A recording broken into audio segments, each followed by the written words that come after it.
Suasana bahagia tengah dirasakan pasangan Sule dan Natalie Holzer. Keduanya tengah menyambut kelahiran anak pertama mereka.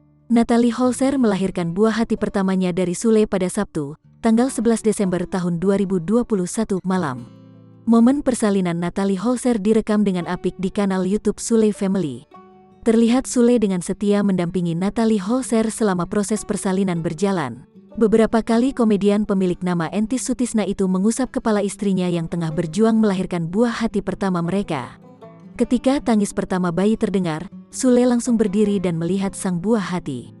Putra Sule dan Natalie Holzer itu ternyata berjenis kelamin laki-laki. Ia lantas menyebutkan nama bayi laki-laki itu sebelum para suster memberikan ucapan selamat datang untuk anaknya. Atsam Ardiansyah Sutisna, kata Sule dikutip kompas.com dari kanal YouTube Sule Family, Minggu, tanggal 12 Desember tahun 2021. Saat sang anak telah lahir, Sule menyebut wajah Atsam mirip dengan anak keempatnya, Ferdi Ardiansyah Sutisna. Hal itu terlihat dalam kanal YouTube Sule Family yang tayang pada Minggu, tanggal 12 Desember tahun 2021. Setelah dibersihkan, perawat menggendong Atsam ditunjukkan kepada Natalie. Kemudian, Natalie mencium pipi anak pertamanya dengan Sule itu.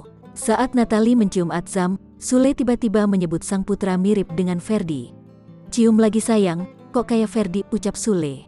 Sebelum didekatkan kepada Natalie, Atsam tak berhenti menangis.